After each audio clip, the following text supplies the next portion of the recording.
Hello everyone, welcome back to our channel Ammu Anu tales. ఈరోజు బోటి పులుసు ఎలా చేయాలో చూద్దాం.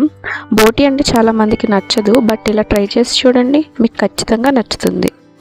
ముందుగా బాగా వాష్ చేసుకున్న 1/2 kg బోటి తీసుకొని అందులో 2 glasses ఆఫ్ వాటర్, కొంచెం పసుపు వేసుకుని బాగా బాయిల్ చేసుకోవాలి. ఇలా పసుపు వేసుకొని బాయిల్ చేసుకోవడం వల్ల దీంట్లో ఉండే ఎక్స్ట్రా డస్ట్ కూడా క్లీన్ అయిపోతుంది.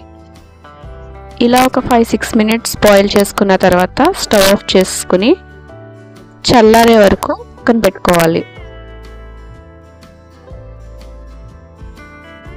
ఇప్పుడు దీనిలో వాటర్ తీసేసి దీనిలో కొంచెం ఉప్పు, 1 glass వాటర్ వేసుకుని బాగా వాష్ చేసుకోవాలి. దీనిని ఎంత వాష్ చేసుకుంటే అంత మంచిది. బోటి త్వరగా ఉడకడానికి నేను చిన్న కుక్కర్ తీసుకున్నాను. దీనిలో 4-5 spoons ఆయిల్ వేసుకుని ఆయిల్ బాగా హీట్ అయిన తర్వాత 4 పచ్చిమిర్చి ముక్కలు, ఉల్లిపాయ ముక్కలు, కొంచెం పసుపు, 1 spoon సాల్ట్ వేసుకొని ఉల్లిపాయ ముక్కలను బాగా దగ్గరికి మగ్గించుకోవాలి. ఇలా మగ్గిన దానిలో టమాటా ముక్కలు వేసుకుని ఇంకాస్త మగ్గించుకోవాలి. ఇప్పుడు 1 spoon అల్లం వెల్లుల్లి పేస్ట్ వేసుకొని పచ్చివాసన పోయే వరకు వేపుకోవాలి.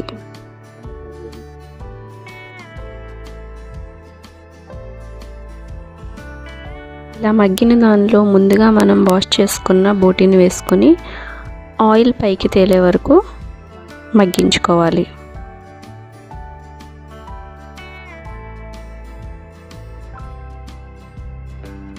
ఇలా ఆయిల్ పైకి తేలాక దీనిలో 2 spoons కారం, 1 spoon గరం మసాలా వేసుకుని మసాలా అంతా ముక్కలకి పట్టేలా కలుపుకోవాలి.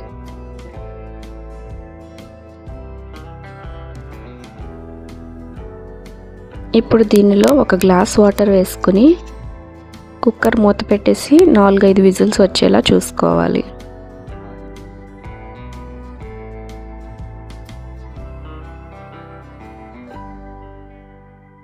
ప్రెషర్ పోయాక తీసి చూస్తే బోటి చూడండి ఎలా ఉడికిందో. ఇప్పుడు దీనిలో చిన్న నిమ్మకాయ సైజ్ అంతా చింతపండు తీసుకుని పులుసును వేసుకున్నాను.